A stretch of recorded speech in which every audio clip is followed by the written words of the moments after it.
Chers amis, bonjour, c'est un plaisir de vous retrouver sur la chaîne Praxis et Psyché. Aujourd'hui, je vais vous présenter rapidement les développements qui ont été réalisés durant ces 3 dernières semaines sur le logiciel VIH Simu, logiciel simulant informatiquement l'infection par le VIH. Considérez que cette vidéo est complémentaire à la vidéo 40 de la chaîne qui explique en détail ce qui a été implémenté dans le logiciel. Donc je vous conseille vivement de regarder cette vidéo 40 avant de visualiser celle-ci. Je vous mets le lien de cette vidéo dans la description ci-dessous. Le logiciel, comme vous le savez, écrit au départ en Python, a été réécrit en langage C.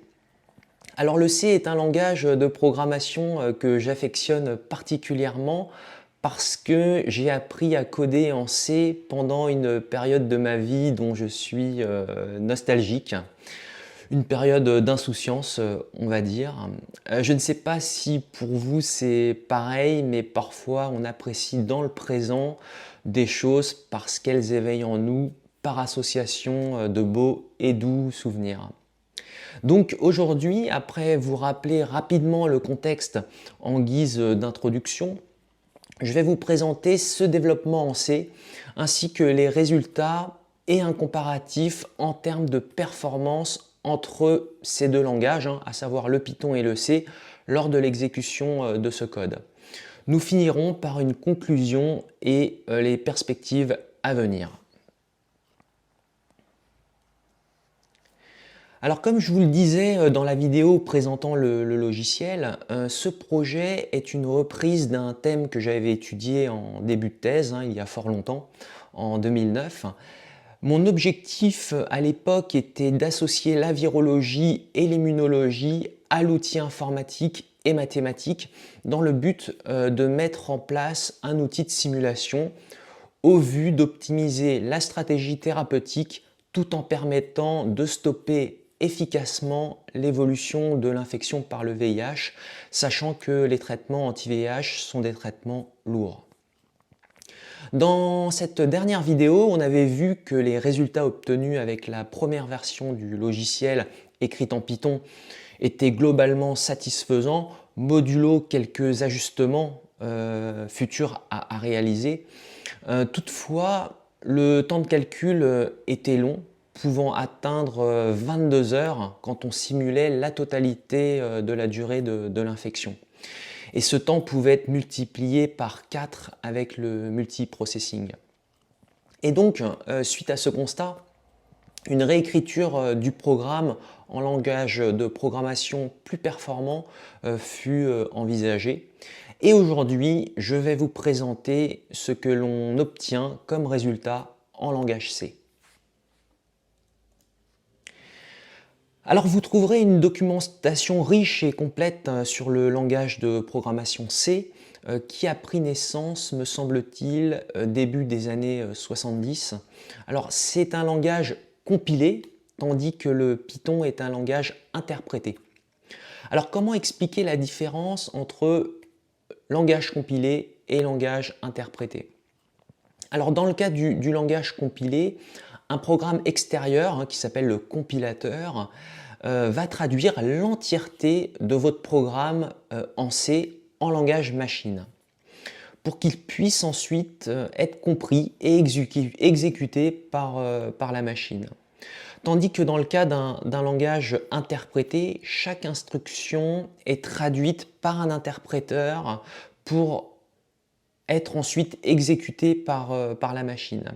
Alors l'inconvénient d'un langage compilé est qu'il nécessite une compilation au préalable et un code plus long en général. Par contre, il est censé être beaucoup plus performant à l'exécution. Python et C ont aussi leur propre bibliothèque et fonctions pré-intégrées. Aussi, le C nécessite de gérer l'allocation et la libération de la mémoire par le développeur lui-même, alors via certaines fonctions et pointeurs, tandis qu'en langage Python, cette gestion est réalisée automatiquement. Enfin, comme je vous le disais dans la dernière vidéo, VIH Simu en Python s'appuyait sur les principes de la programmation orientée objet pour faire interagir tous ces acteurs que je vous ai affichés à l'écran, notamment les cellules et les virus. En C, il n'y a pas de classe ni d'objet. Il a donc fallu s'appuyer sur les structures qui sont un peu les ancêtres des classes. Voilà, tout ça pour vous dire que la réécriture du code en C n'a pas uniquement été une traduction syntaxique. Il a aussi fallu se conformer aux spécificités de ce code plus ancien avec ses grandes qualités mais aussi ses quelques limites.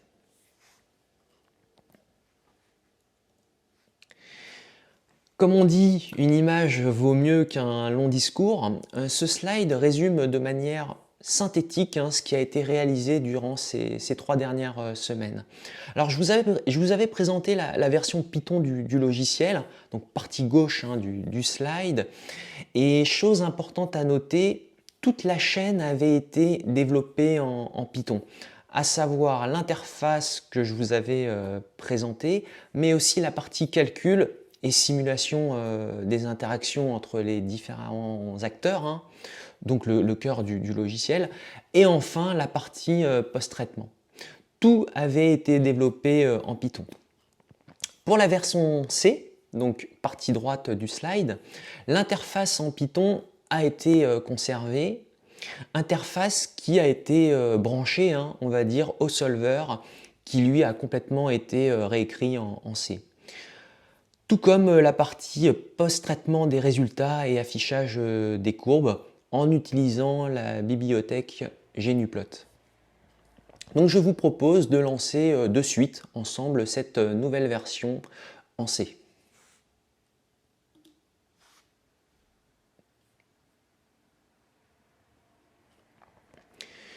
Donc j'ouvre le terminal et je lance le script Python qui va permettre de compiler et d'exécuter le code tout en entrant nos données d'entrée. Donc on retrouve cette interface graphique que vous connaissez. Et bon, je ne vais pas réexpliquer les données d'entrée que l'on indique. Je vous invite à regarder la dernière vidéo numéro 40. Bon, on va pas simuler 90 jours, mais je vais vous proposer de simuler 30 jours. Voilà, pour que ça soit assez rapide. Et on va lancer de suite la simulation. Alors petite remarque, le champ du nombre de CPU a été retiré, je reviendrai plus tard sur ce point.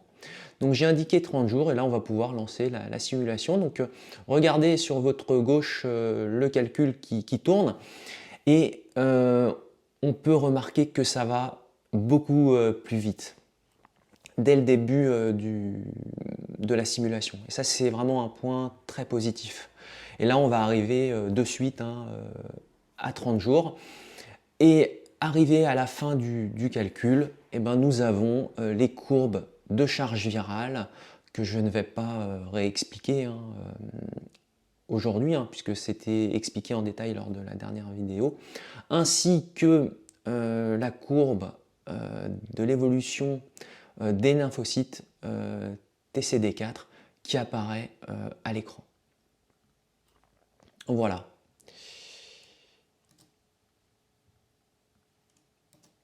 Donc là, je reviens sur la présentation.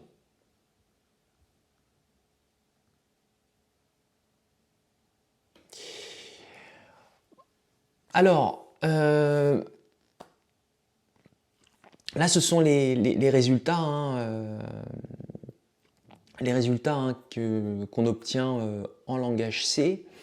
Je ne vais pas les réexpliquer, donc là on voit l'évolution des lymphocytes TCD4 par millimètre cube de sang au cours du temps, donc là pour une durée d'infection de 6 ans et demi, alors ça aurait pu être 7 ans et demi, il y a une part aléatoire dans ce code. L'évolution de la charge virale que je ne réexplique pas non plus.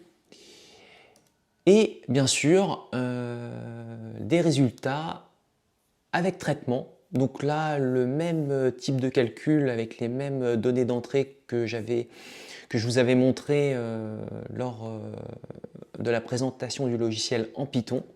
Et là, on voit bien une charge virale qui s'annule quelques jours après la prise, quelques jours après le début du traitement. Alors le résultat très positif, le résultat très positif qu'il faut retenir aujourd'hui, c'est la réduction du temps de calcul que nous apporte la réécriture du programme en C. Pour simuler les 3 premiers mois d'infection, là où l'on observe un pic de charge virale, donc des tableaux d'objets lourds à manipuler, ça prend 3 minutes en C, alors qu'en Python, ça nécessitait environ 45 minutes.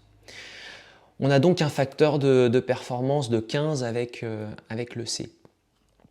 Autre chiffre, pour simuler la durée totale de l'infection, alors en l'occurrence pour cet exemple, une durée de 6 ans et demi, ça prenait presque une journée, plus exactement 22 heures en Python. En C, c'est 3 heures.